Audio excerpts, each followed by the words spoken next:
Ukmergės rajono savivaldybė gavo Ukmergės pirminės sveikatos priežiūros centro ir Ukmergės ligoninės raštus, kuriuose gydytojai prašo suteikti galimybę apsirūpinti gyvenamosiomis patalpomis gydytojom, kurios atvyksta į Ukmergę iš kitų rajonų.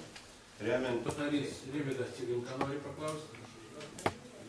Aš džiaugiuosi ir pritariu reikalingų specialistų būtų skirimų reikalingiems specialistams, tačiau manau, kad būstus turi gauti tie specialistai, kurie pasiruošę nuolat gyventi ir dirbti Ukmergėje ir kurių tikrai trūksta ligoninėje.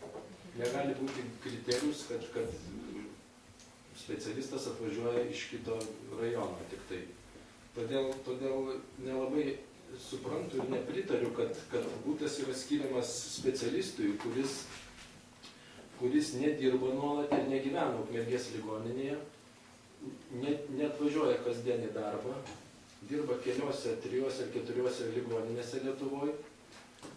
Ir dar vienas kyla klausimas, kad būtas skiriamas specialistui, kurių šiuo metu nėra būtinybė. Manau, kad ateityje iš vis turėtų būti kažkokia parengta strategija, planas ar sąrašas specialybių gydytojų, kurių labiausiai reikia, kiek reikia ir kodėl reikia. Ir vadovaujantis to sąrašu būtų tada siekiama pritraukti reikalingus specialistus, kadangi būtų rezervas nėra didelis. Taip va, ir kad tokiu atveju tada vadovaujantis to sąrašu galbūt būtų negautų atsitiktiniai asmenys ir panašiai. Ačiū, o ką jūs siūlytumėt konkrečiai dabar? Aš kalbu bent ne PSPC, kur skiriamus darbuotojus, o ligoninės skiriamai darbuotojai, ką aš žinau. Tai aš siūlyčiau tą klausimą tada atidėti konkrečiai, kol bus daugiau paaiškinimų, nes... Na, jūsų prielaidos yra labai rimtos ir aš jom pritarčiau. Tačiau aš kai ką inicijavau pats, kad tie būtai būtų apgyvendinti, todėl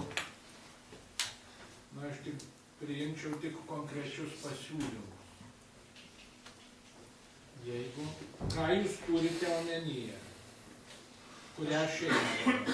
Aš turiu omenyje Žygienę, gydytoją Žygienę, kuri mano žiniomis dabar dirba 3 ar 4 ligoninėse ir per mėnesį atvažiuoja maksimum 12 dienų darbo. Ir tas yra, ir sausio grafikė taip pat dirba ne kasdieną. Gerai, ačiū, aš supratau. Ir prašysiu tada tarybos narių, gal galima šią pavardę būtų laikinai iš to sąrašo iškelti. Iškelti. Šitos pavardės netvirtinti. Bendru sutarimu, ar mes galėsime tai padaryti, ar reikia balsuoti. Jinai gyvena, kur Širvintuose gyvena, tai yra jauna šeima ir jinai ruošiasi persikelti ir dirbti. Tai jauna gydytoja. Jinai buvo pas mane, reiškia, mes susitikom, kalbėjom. Aš galvoju, kad ta šeima dirbs Ukmergėje pastoviai.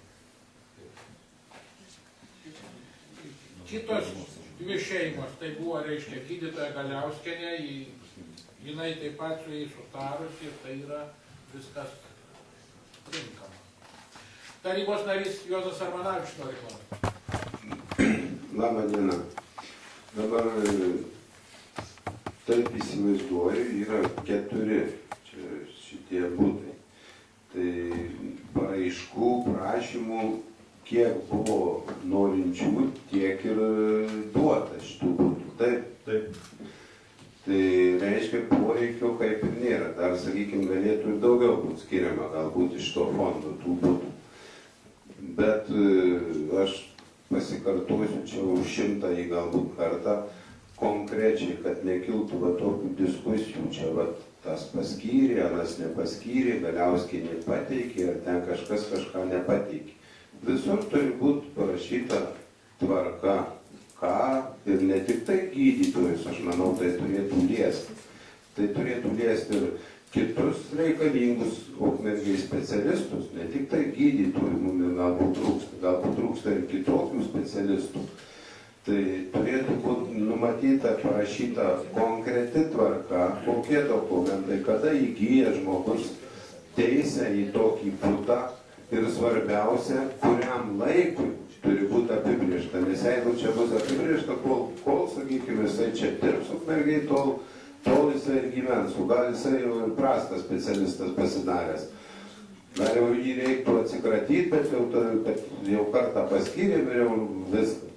Tai, pritarta šitam visam, kad paskirt pritariu ir siūlau pritart, kadangi mokėti kažkam reikės už šilumą, o čia butai dideli, sakykime, tvarkingų žmonių ten irgi reikia gyventi, bet turi būti paruošta tvarka. Nors dabartiniu metu, sakykime, šitie 4 jau pagal mūsų taryboje bendrą sutarimą būtų priimti, bet tvarka turi būti konkreti.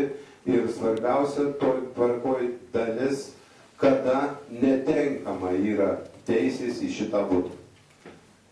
Dėkui.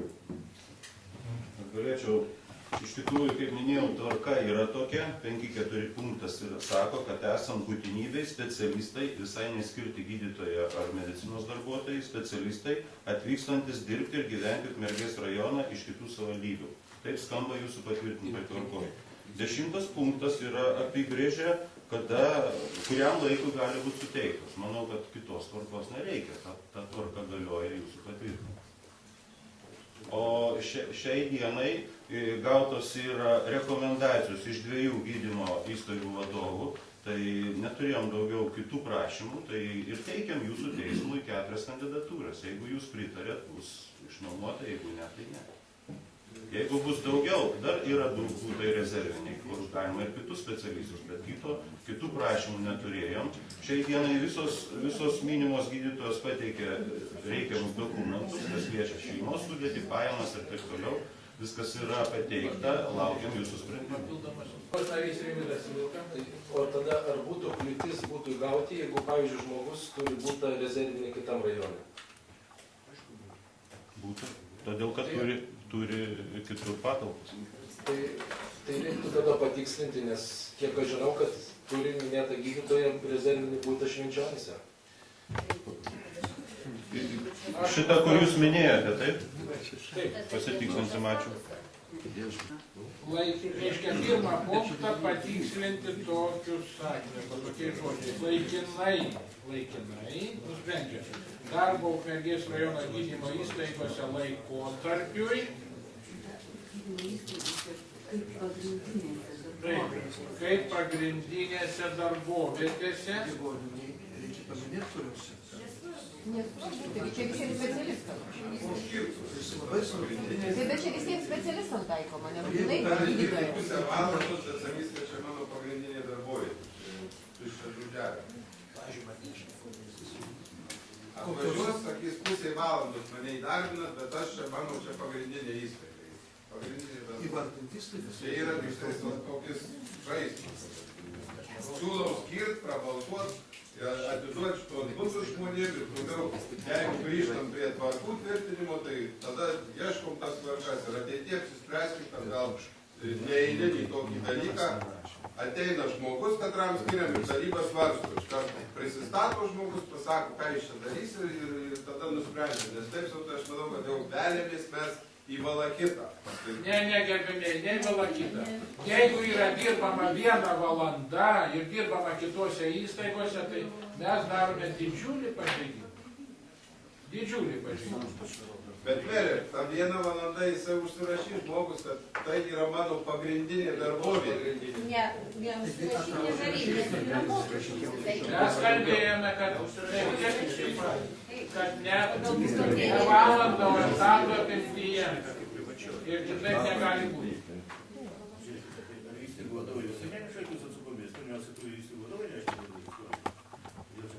Mes įsivėlėm. Punktą turimo savo būstą.